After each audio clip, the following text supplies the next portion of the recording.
Hey everyone, welcome back to the Incredible India podcast series. Today we're embarking on another exciting journey, a deep dive into Jim Corbett National Park. It's India's oldest and, most prestigious tiger reserve. It really is a fascinating place, and for this deep dive, we've got some great source material, a really detailed itinerary and overview of a 2-day wildlife tour there.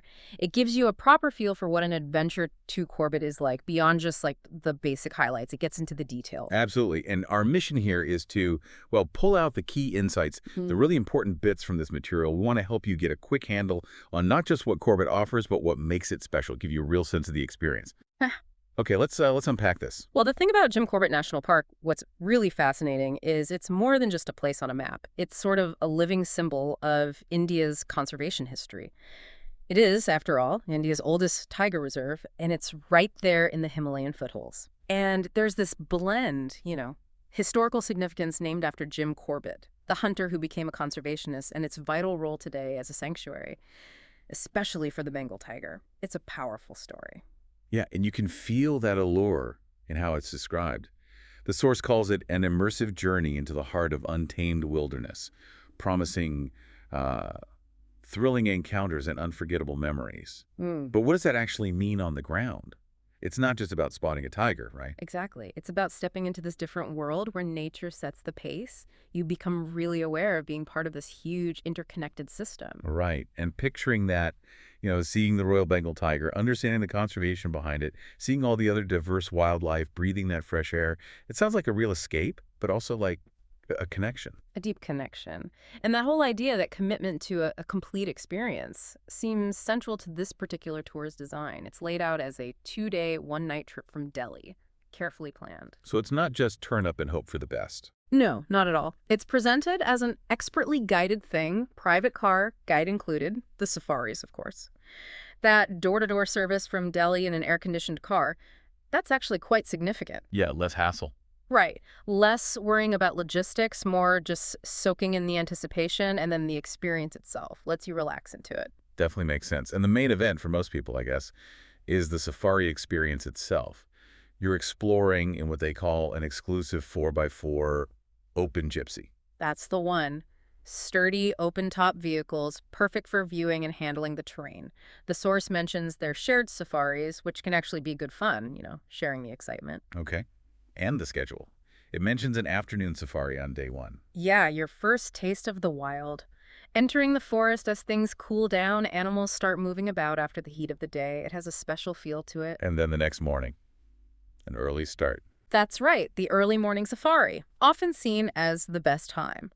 And there's a strategy here. They take you into specific zones.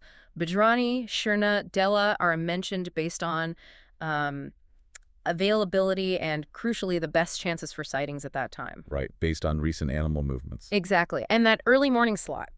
Predators like tigers, they're often most active then, in the cooler hours. Plus, the light at dawn, it's incredible for photos. That soft golden light really captures the magic. Yeah, I can imagine. Different zones probably offer different views, too. Definitely. Bajrani, for example, has more open grasslands, good visibility maybe. Dela might be denser forest, more intimate. Each offers a different kind of search, a different reward. So, okay, what wildlife are we actually talking about? What should you keep your eyes peeled for? The list seems pretty amazing. It really is. Of course, there's the headliner, the elusive Royal Bengal tiger. Just knowing they're around is a thrill. The ultimate prize, as the source puts it. The big one. But then you have the majestic Asiatic elephants, often in herds, moving so quietly for their size. Incredible to see. Wow.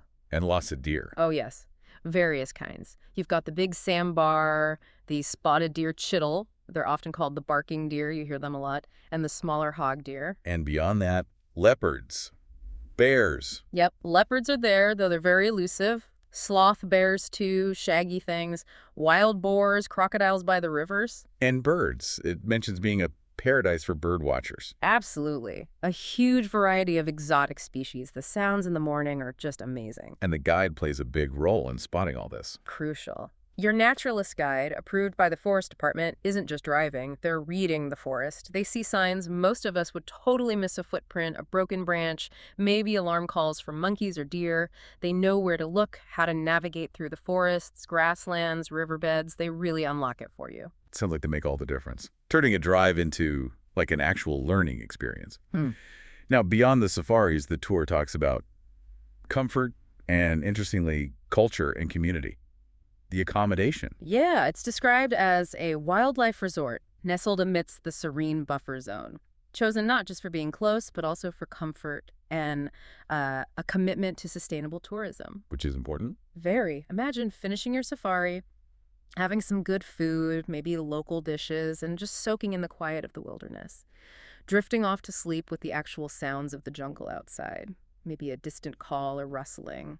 That's pretty special. It goes beyond just a hotel room. So it's a real connection. It does. And speaking of connection and understanding, there's the Corbett Museum visit. Ah, yes, Jim Corbett's old home. Exactly. It gives you insight into his life, obviously, but more than that, into his amazing transformation from hunter to, well, a pioneering conservationist. It shows how one person's view of nature changed and kind of kick-started India's conservation movement. It adds that human story, the history behind the park. It's quite powerful. That's a great point. And it ties into another aspect, mentioned the social impact. The tour company apparently helps local communities. Yes, it says they're helping the local communities by training and employing local guides and by procuring their wares to strengthen their livelihood. So it's built into how they operate. Mm-hmm. And if you look at the bigger picture, that's a really vital part of responsible tourism.